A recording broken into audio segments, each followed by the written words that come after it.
Hey guys, it's Merce. Welcome back to Harpies in the Trees. Today I'm going to be doing an unboxing for the Abominable book crate for December. I'm really excited about this. It's the last crate of the year.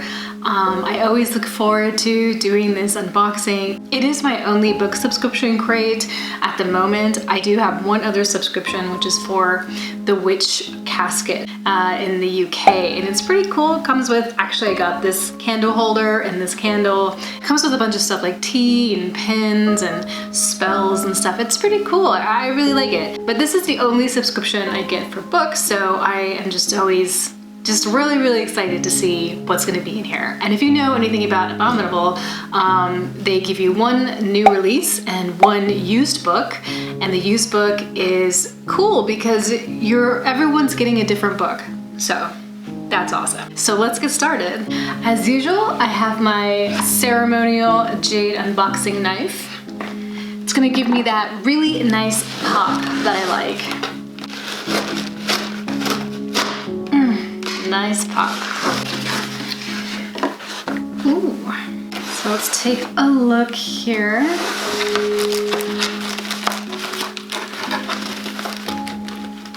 This is what we have. Just looking in really quickly, we have our used book, we have our beverages, and obviously we have something sweet here. So let's get into it. Let's start with this nice cake. Wow. This is a gluten-free fruit and brandy cake. And I think the guys were listening when I had made a comment in my last video when I said that I can't eat wheat. It gives me really bad stomach aches and migraines and stuff, and trust me, if I could eat it, I would. The discomfort outweighs the pleasure of eating it. So this is very cool. I know that they had sent out a message on their stories asking if anybody else had any type of allergies. So, you know, they're listening to their subscribers' needs and stuff like that. So that's really cool. And this is awesome because I am gonna eat this up because I love cake and I rarely get to eat it. And I'm actually one of those weirdos who actually love like fruitcakes. I think I was just born a grandma from birth, you know, which that's cool. I like that. Let's go to the beverages, which they always have the beverages in the striped paper with the mouth sticker, which I always think is so funny. Okay. So this time we have 2 hot chocolates from Galaxy. And we have 2 teas, an Earl Grey and a Mint Fusion. Now that winter is definitely here, my hot cocoa drinking will go up a little bit. So this is gonna be really fun for cold nights when I come home from work and I'm just like, I just want something comforting. And I drink tea literally all day at work, so that's gonna be gone tomorrow. It really is so nice that they sent this gluten-free cake out. I mean, I'm sure I'm not the only gluten-free person, a subscriber for them, but like, I'm just like, okay, so this is usually the used book, but I like to save that for last because the unwrapping and all that kind of stuff is fun to save for the end. Get the magazine. Okay, so along with a new book and a used book, you normally get also a magazine or an ebook. So this is the Gasling, and I got the one for I think it was for October, maybe it was October. It had a Victorian theme to it, like a gothic horror theme, and it was just so cool. This has a definitely 1980s vibe. We can see this like screened pumpkin face. I feel like this design was something that was very popular in the 80s. I think Apple even had like a type of logo like this for a bit. And then also the channel logos for the news stations. So this is gonna be really fun. Relive those Channel 10 late night horror broadcasts and never sleep again. Channel fan faves. A look back at the Gasling's 100 years of horror. Gasling's televised classics. The broadcast that scarred a nation. In print for the first time. Folk horror screams. Allegations of mind control, the TV 10 Halloween fire, and more. The sea lures in sirens, how long can she resist the call of the beachscape? Ooh. Ooh. Look at this. That's so great. I love that so much.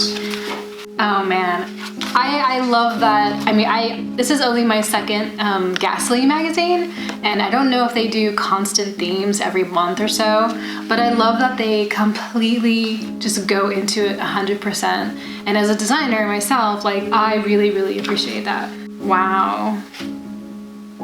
This, okay. This has so, wow, okay. Sorry. There's some really cool artwork in here. Okay, yeah, I'll just have to take some shots of some of this stuff. It's really cool. Huh, wow, I love this. This is gonna be so cool. Awesome. All right, the Ghastling. Spoiler card, which I'll look at afterwards. Mad Hallelujah and Other Oddities by Owen Morgan. And Owen Morgan is one of the proprietors at Abominable Book Club. He also does the microfiction on the bookmarks that come every single month. So this is really cool. I am interested and curious to see what these will be like. And it looks like it has the Abominable stamp here, or sigil, or logo. So it looks like maybe they're doing some independent printing. Okay, so let's read the back of this. Behold these mad hallelujahs, we scream into the dark. An already cracked marriage is obliterated with a single destructive word. A hiker is compelled to join a strange child digging in the woods for truffles. A clump of hair stuck in a drain turns out to be much more than it appears. An experiment in rubberization rebounds in violent fashion at a secret research facility. A cruel mother's obsession with roses leads to a disturbing and bloody transformation. All this and more is held within these pages, waiting to be fed. Mad Hallelujah and Other Oddities is the debut poetry and short fiction collection from Owen Morgan, featuring 14 short stories and poems to make your skin crawl, your brain fizz, and your bones dance. Be warned, these stories will take you to bizarre, gory, and gloriously absurd places. But at least you'll have some fun along the way. Owen Morgan is a writer from South Wales, UK. His work has, despite his best efforts, been published in places such as Apotic Realm, I think that's how you say that, Stink Waves Magazine, and Dimension Bucket. Stink Waves Magazine. Sounds cool. All right. So our new book is All My Colors, from the Emmy Award-winning writer of The Thick of It and Veep. Okay. A brilliant premise executed with total confidence and authority. David Quantick. A morality tale, a comedy, a horror story rolled into one. All My Colors has it all. All right, well, let's see what it's about. Todd Milstead is a wannabe writer, a serial adulterer, and a jerk, only tolerated by his friends because he throws the best parties with the best booze. During one particular party, Todd is showing off his perfect recall, quoting poetry and literature word for word, plucked from his eidetic memory. When he begins quoting from a book no one else seems to know, a novel called All My Colors, Todd is incredulous. He can quote it from cover to cover, and yet it doesn't seem to exist.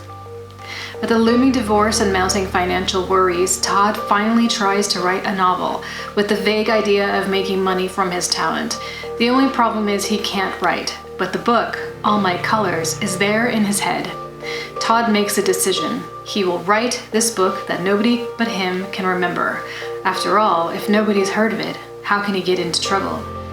As the dire consequences of his actions come home to both Todd and his long-suffering friends, it becomes clear that this is a high and painful price to pay for his crime. There's some interesting reviews here. An unholy godchild of early Stephen King, Lovecraft, and Bourget. I don't know how to say that last name, sorry. Stav Sherez, author of The Devil's Playground. David Quantick has a medical condition whereby he literally cannot be unfunny. Caitlin Moran. I don't know. So it sounds familiar. I just finished Kill Creek, which not the same book at all, very different things, but they were also about writers, their lives sort of being destroyed by this desire and having to need to write and stuff. So it definitely it brought that to my mind pretty quickly. But I just finished that yesterday, so I'm not ready to move on to another book yet. I don't know, I have like a weird like book depression leaving Kill Creek at this point. I'm not ready to do that yet.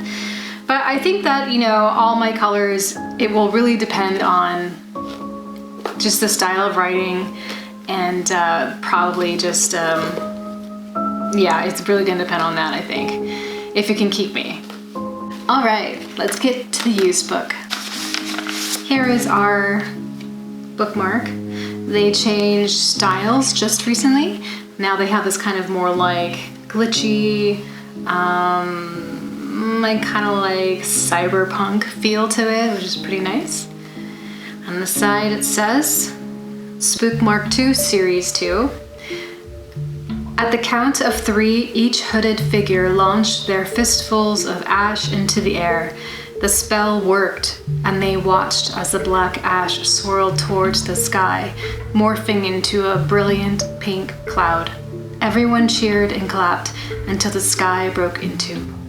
As the torn sky birthed indescribable horrors above them, everyone regretted such an ambitious gender reveal. Wow. I think this is probably my favorite one.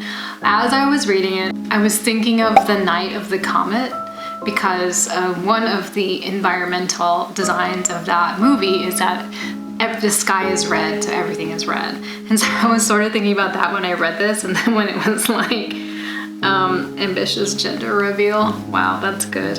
That's really funny. This is my favorite one. Okay, so let's take a look. And as I've mentioned before, they have this wonderful seal that they do with real wax. And actually I save these papers just to reuse them for other things, but I did send a book of mine to a friend, and I wrapped up it was a book, and I wrapped up the book and I sent it to him, and he opened it up and he was like, "Oh, is that your seal?" And I was like, "No, it's not mine, but it's really cool, right?" And it was so cool that he actually got his own made for like with his own like design and stuff, and it's awesome. It's so cool. You should actually check his stuff out. He's on Instagram. His name is @Deadearthling, and actually he has really cool patches and stuff that he designed, so you should definitely check those out. Come here, little knife. It's like I wanna not try to mess up the paper too much. And there's also like these blood splatters on here, which is the detail, you know, it's really the detail. I love the details. Like butter. Another Stephen King. All right, so last month, or from November, yeah, I think I got The Stand. Stephen King, The Dead Zone. I'm sure everyone is familiar with this. Even if you don't read horror, I'm sure you recognize this name. In his mind, he has the power to see the future. In his hands, he has the power to change it. I will admit that I don't exactly know what The Dead Zone is about, so let's read the back. Waking up from a 5-year coma after a car accident, former school teacher Johnny Smith discovers that he can see people's futures and pasts when he touches them. Many consider his talent a gift, but Johnny feels cursed. His fiancée has met someone else, and people are clamoring for him to solve their problems. When Johnny has a disturbing vision, after he shakes the hand of an ambitious and amoral politician, he must decide if he should take drastic action to change the future. I do like psychic stuff. As you may know or not know, I am mostly a supernatural gal, but I do like psychics because I do feel like psychics can play this really awesome role in assisting supernatural situations. So I do like them. I do find them to be really interesting because they give you this hidden knowledge. If you've ever seen the show The Dead Files, It is one of my favorite reality super paranormal shows, and the reason why I love it so much is because you have a psychic and you have a cop. And the way the premise is set up, it's like you have a psychic and then you have this like ex-cop. He's retired. He's from, you know, Queens or Brooklyn or something. So he's like a no-nonsense type of guy. So when they have a case, he will go out and interview people, and then he will also look for, you know, any type of documents, any type of evidence or anything at all, anything that can be documented. And the psychic then comes in afterwards, and she kind of like walks through the house and kind of explores the area of where the haunting's supposed to be, and then they all meet at the end, and it's the detective and it's the psychic and the family or individual, and they talk about what they have discovered. And it's really fun because I feel like it's just perfect. So that premise for me really, really works, and I just think that combo is just so powerful and so fun. It just ignites my imagination in all kinds of ways. So I think that this will be pretty fun and interesting for me to read. Okay, so let's take a look at the spoiler card. It says, All My Colors by David Quantick. I know it looks colorful and pleasant, but this odd, enthralling, and deeply dark read is a beautiful union of high concept weirdness and unsettling dark comedy. It follows the story of a man with an exceptional eidetic memory who one day discovers he can quote a book cover to cover that seemingly doesn't exist. The Ghastling issue number 10. After the overwhelming positive feedback following their Abominable book debut, the Penny Dreadful inspired fiction magazine returns just in time for the dreaded winter festivities. Hit us up on social media to let us know what you think of this magazine. I do like high concept weirdness and unsettling dark comedy. There was a book that I love. It's like one of my favorite books called The Hike by Drew Magary. And that book is definitely high concept weirdness. I wouldn't say it's unsettling dark comedy, but it's definitely like dark and funny and just weird and crazy. So I'm hoping that, you know, maybe this book is kind of more in that vein. Okay, so that was the December box from Abominable Book Crate. I'm pretty happy. I'm really, really excited about the Ghastling magazine, the short stories, the cake. Oh, the cake. And you know, I'm feeling more leaning towards this being something that I'll probably enjoy. And the Stephen King The Dead Zone, I don't know if I'll really like that, but it is about psychics, and I do really like that aspect. So we'll see. I hope you guys enjoyed this boxing. I certainly did. It's always just so fun to just kind of get something in the mail like this. It's just like a Christmas present to myself every month. So thanks for joining me tonight. I'm sorry I don't have as many candles as I normally do. Usually my candelabra is going, but I ran out of candles. If you guys have any recommendations for me, please let me know. If you've read All My Colors, let me know what you thought about it. Like I said, I'm a ghoul girl. I love the supernatural, and that's what I like. I like haunted stuff. So, you know, let me know if you think that I might like this book. I hope you guys have a really great weekend. I hope everything is going super well for you, and I will talk to you next time.